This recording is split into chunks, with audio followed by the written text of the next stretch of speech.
I had an English teacher once tell me that if you came across a great quote but didn't know who to attribute it to, that you should probably just choose Mark Twain or Winston Churchill.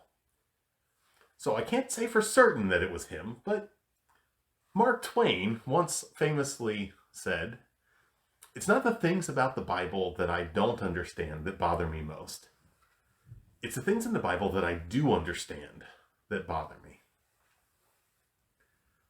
I'll level with you and tell you that this passage bothers me. It bothers me because I know what Lazarus looks like. I know the underpass he calls home. I've seen the layers of clothes that he wears every day because he's got no place to leave the extras. I've seen Lazarus standing by the side of the off ramp, pelted by rain, clutching one of those disintegrating cardboard signs which asks me for help and then wishes God's blessings. I've seen Lazarus digging through the trash outside looking for either something to eat or some cans to exchange and get the deposit back. But that's not all I've seen. I've also seen the rich man. I've heard the roar of the engine as he slams on the gas, racing through a stoplight, lest he be detained and have to lock eyes with Lazarus and read his sign. I've seen his fine purple linen, the designer labels, the exotic fabrics. I've seen the restaurants where he eats each night with the waiters in tuxedos, the napkins starched just so and then meticulously folded into the shape of a swan. I've seen all the conspicuous consumption, the all-consuming desire for the newest, the fastest, the tallest, and the most extravagant. And the fixation on all of those things steals time away and energy away from God, from family, and from Lazarus. So it's not the things about the Bible that I don't understand that bother me most. It's the things that I do understand. And I sit uncomfortably wondering who I'm like. I search my memory for those times when I've been like the one in need, unable to care for myself, dependent on others for the things that I couldn't really get on my own. And I try to tally them up against the times that I've feasted sumptuously and then passed by others in need. Am I like Lazarus? Am I like the rich man? And then I look around and I see a third option.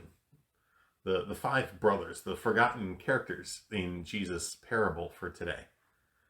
I see the ones who are left behind on our side of eternity. It's the brothers who are left to live the life that the rich man leaves behind at his death. They're stuck. They're working within the societal structure that created the division between the rich man and Lazarus in the first place. I see the people who have heard from Moses and the prophets and now see Lazarus lay at their own gates. Now they've heard from modern day Pharisees that say that you can get great riches to materialize in your life if you just pray the right prayers or study the right books. They say the more wealth you have, that it must be a sign that you're connected and living in the will of God.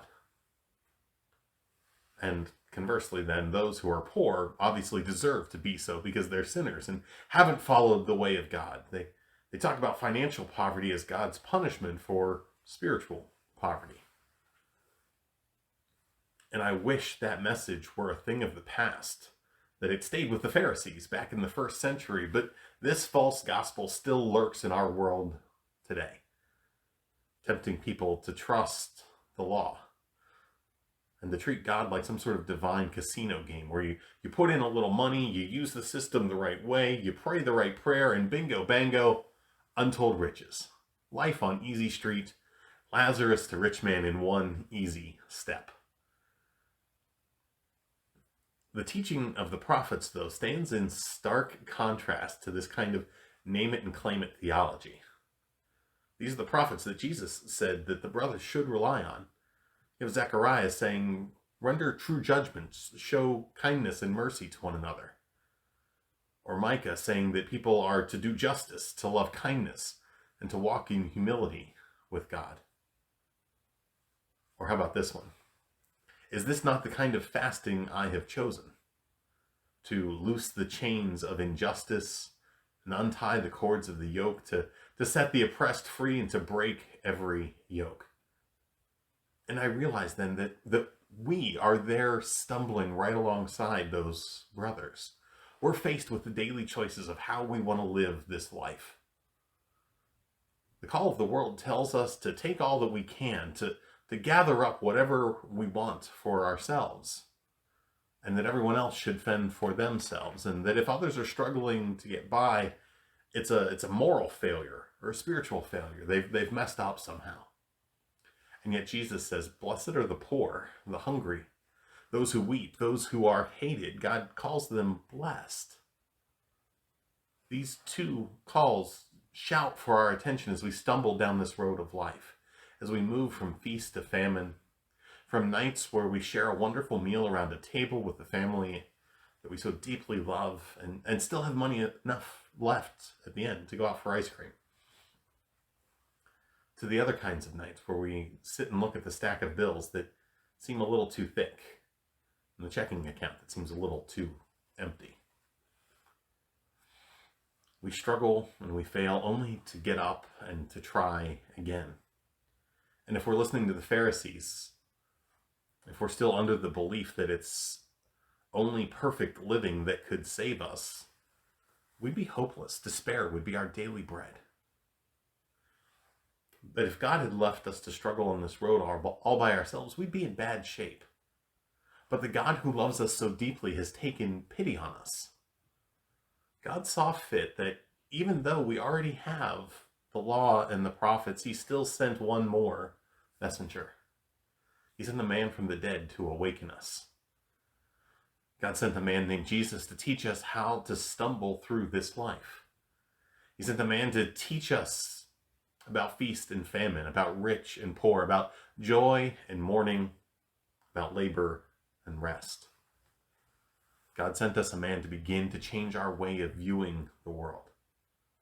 God sent Jesus to teach us how to walk this path of life until at last we come to the feast that has no end. Jesus teaches us that there are those outside our gates and that they're in need.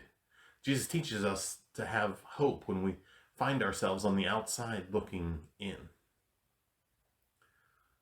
And when we gather for worship, we're given a glimpse of the feast that is to come when Christ and his followers gather around a table. We see that there's room at that table for Pharisees and scribes, for people who have their lives together, and for people who seem to be perpetually falling apart. There's room for saint and sinner. There's room for those who stumble down this path and those who seem to navigate it with ease. The table of our God is big enough to welcome the most different people that exist, and everyone in between.